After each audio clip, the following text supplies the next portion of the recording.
With the horrendous travel schedule we have each month, we actually look forward to going to the Niagara Falls Amateur Grand Prix. Not only is it like a vacation with scenic attraction, but we can always rely on a spectacular competition. And that's probably one reason why the promoters, the Rochester, New York Gold's Gym, always have a sold-out house. Even the sponsor, Gold's Gym Enterprise President Pete GRYMKOWSKI, agrees. Hi, I'm Pete GRYMKOWSKI from Gold's Gym Enterprises. I, along with my partners Ed Connors and Tim Kimber and our 390 Gold's Gyms worldwide, would like to add our support to the 1990 Pro Gold's Classic.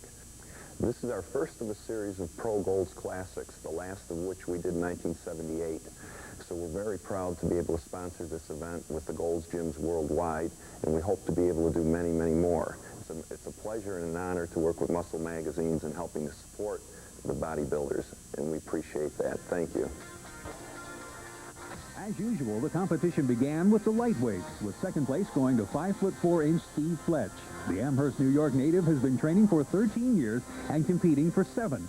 So at 32 years of age, Steve realistically treats bodybuilding as a passion and not as a career.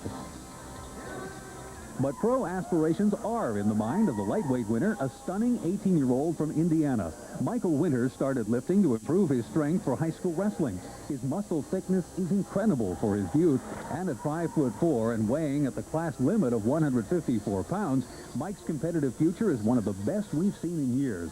He's already won at least his weight class in each of the 4 competitions he's entered and still has another year to go in the teenage category. However, according to Mike, he plans to compete next year exclusively on the national level. No more teenage and no more lightweight. He's moving on up to the middleweights.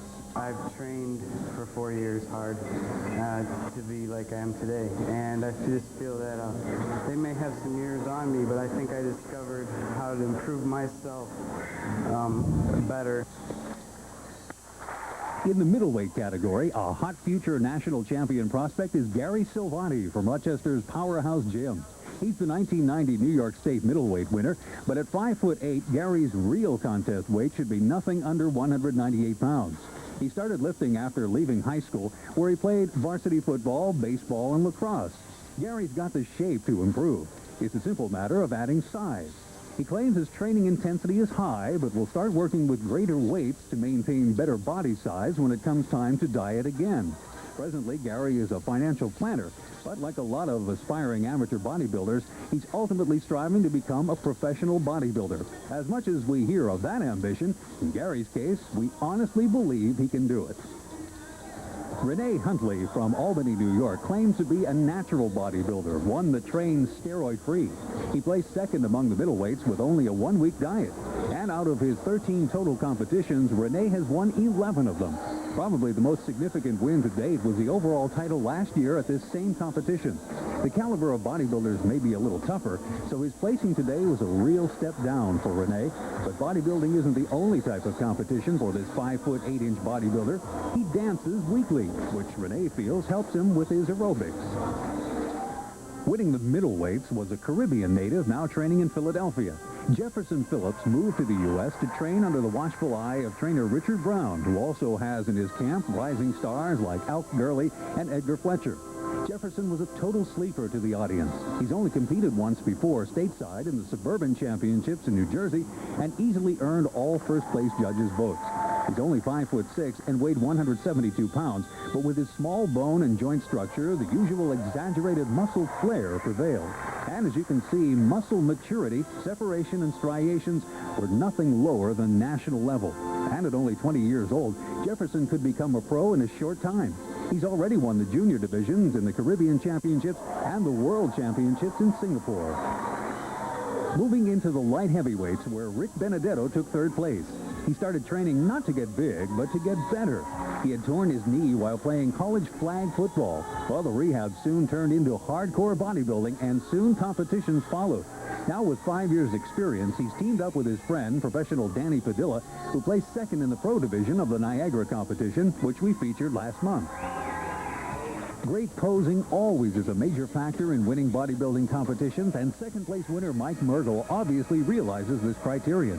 The 5'7" carpenter from Hobart, Indiana, practices his posing religiously.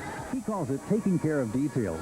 But details to Mike also includes daily double-split training and 45-minute stationary bike riding sessions, a full 16-week diet, and 30 minutes daily of stair climbing. Perhaps Mike's only deficient body part is his biceps, but hopefully with a full year of training, he should be able to balance them with his triceps. You know the proverbial story, Dad sets up a gym in the basement of the house and Junior takes hold of the opportunity. Well, that's typical of light heavyweight winner Derek Mackey. The 5'8", 180-pound, 31-year-old lifter trains just like his dad did, strictly for the fun of it, like a hobby. Derek says, "My family comes first before anything." And with the narcissism associated with bodybuilding, that's an accomplishment. Derek's lifting helped during his 4 years on the gridiron at the University of Nebraska and University of Buffalo. Today, he works as a chemical factory operator and trains year-round, getting to as high as 220 pounds in the off-season. Moving up to the heavyweights, there was a standout that also won last year's AAU USA Championships. Bob Gosh is a 28-year-old who's been competing since he was 18. At 5'11" and 235 pounds, Bob trains isolation fashion, working each muscle group to failure on a 3-day on, 1-day off program. Bob told us that he trains not for size, but for shape and body balance, and he is amazingly symmetrical. Some of his knowledge may have come from his schooling for his BA degree in exercise physiology and physical education. Bob now operates his own Gold's Gym in Amherst, New York. I also came to this show because it is the Gold's Gym convention. I'm a Gold's Gym owner here in Amherst, New York, and I thought it'd be nice to have a Gold's Gym winner up on stage. For the overall title, it was a close ballot count between the lightweight winners, the middleweight Phillips, the light heavyweight Mackey, and the heavyweight Gosh. Winners had the shape and condition, and for his height and especially his age, incredible size. Mackey had great cuts and separation and good body balance. Gosh dominated with his massive size and proportions. But it was 20-year-old Jefferson Phillips who won the Niagara Falls Amateur Grand Prix Championship. He may have been a sleeper coming into the contest, but he woke the audience up and instantly became a dominant figure on the national scene.